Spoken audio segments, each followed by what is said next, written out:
Hello, and welcome to the channel again. Today, I want to talk about hobbles. And for a lot of people, the first type of hobbles they use to introduce hobbles to a horse is many a time just a cotton rope. Like in the past, what I did is I took like a 6 feet piece of pretty heavy cotton rope. Usually they're 3-ply. So I untwisted them, turned them into a flat braid, and that's what I use to introduce horses to hobbles. The hobbles that I use the most at the ranch are pretty simple hobbles like this. This was made by my friend Keith Willard from Belgium, and they're parachute cord, and he is awesome in braiding and parachute cord. He's starting his journey in rawhide braiding. The reason why I like these hobbles so much is they are like mud resistant. I can, take them to some water, just rinse them off, and they're good to go again. And there are several ways of applying these. Like I can throw around the off leg and just, put a couple of twists in it and then close it on the on leg. Or I can go around the off leg, pull it completely through, go around the on leg, close it up again, and my horse is hobbled. Now, if we want to go to the more elaborate hobbles, we come into the rawhide deal. Now, as far as the cowboy world goes, hobbles are pretty simple. It's usually 2 ends braided, brought together to a button like this on a ring, and then you hobble the off leg and you hobble the on leg, and your horse is hobbled. Now, the Argentinian Gauchos, they have a lot of different styles of hobbles. And I am not talking about leather hobbles today, and there are a lot of really nice leather hobbles that work really well. It's just that I like for daily use in the mud and the gore, and let's face it, the cow shit or whatever. I like to use the parachute cord braided ones over leather ones or rawhide ones.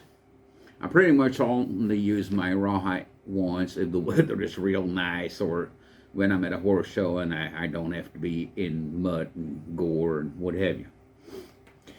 Now, going back to the Gauchos, they have several different styles of hobbles. And to me, not only an all-time master in the craft of braiding rawhide, but a man that I've seen make like over 50 different styles of hobbles is Pablo Lozano. And one of the major differences between cowboy hobbles and gaucho hobbles is that in a lot of areas in South America, and therefore also in Argentina, a lot of gauchos hobble the back feet of the horses instead of the front feet like most cowboys do. So I've been experimenting with hobbles in the past because it's just a fun project to work with. And I showed you these just a minute ago.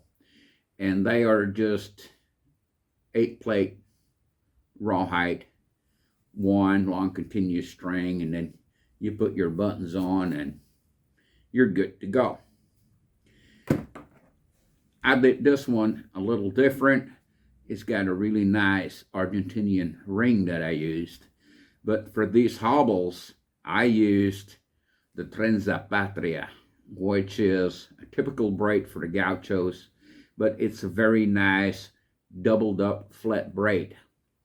I really like the look of it, and I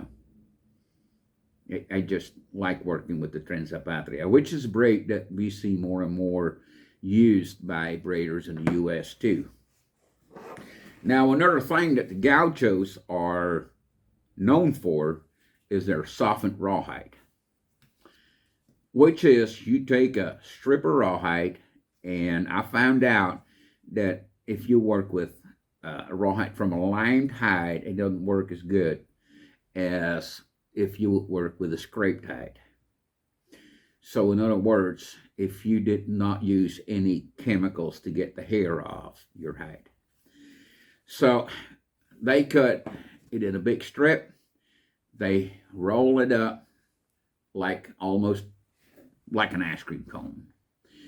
And then they bang the crap out of it with a wooden mallet. And that kind of breaks the fibers in a certain way, which in the end leaves it to be pretty soft. Hence, softened rawhide.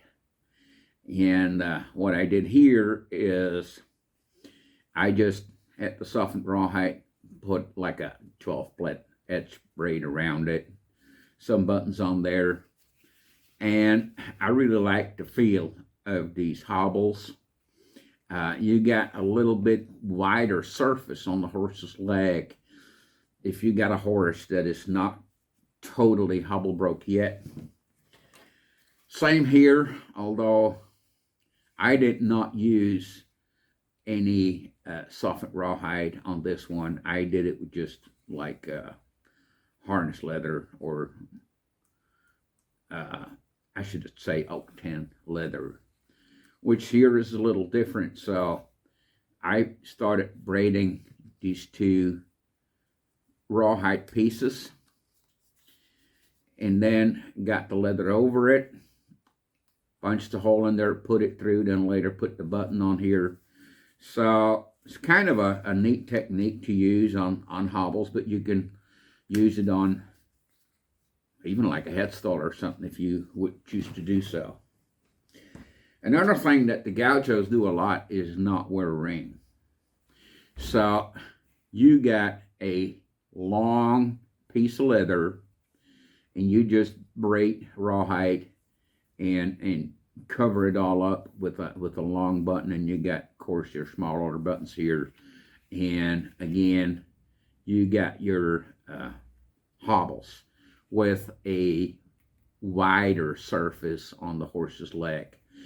Now, since this stays straight, I had a horse that liked this style of hobbles way better than, for example, this style, where when you put them on, they kind of, work like this, where these stay the way they are. They don't fold in the center. Basically the same idea, although this is softened rawhide, and works really well. Now, why do I hobble my horses? I think it's in my training program, I think it's really important. In order to get a horse completely broke, you teach him how to wait.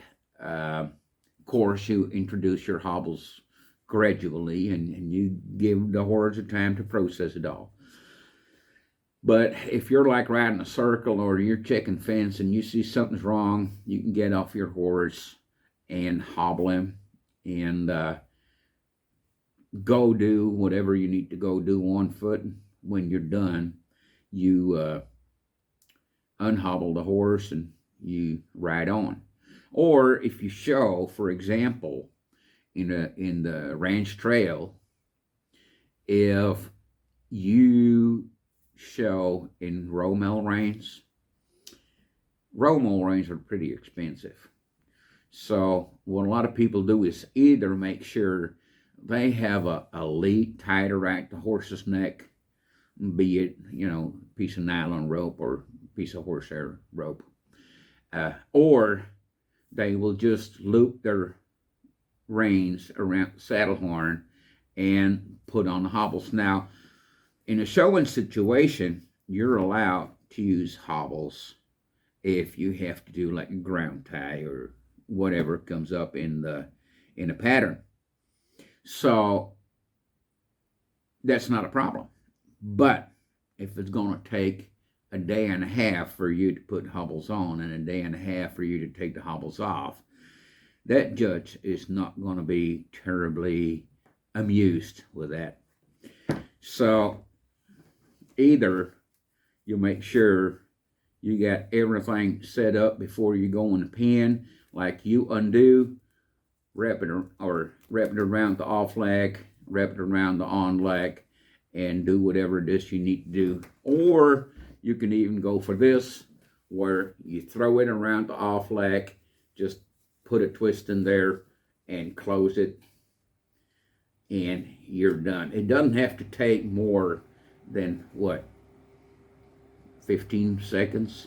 By the same token, you take it off, throw it away, you hang it on your saddle, like on a back D, or if you got a hobble holder on it, a hobble ring, that's fine. So anyway, that's it so far for hobbles, and for aspiring braiders. I think it's a really neat project that you can start using certain techniques, or just as practice pieces that you can actually later on finish off. So that's it. I hope you enjoyed the video. If you liked it, please press the like button and hit that subscribe button, and we'll see you for our next video.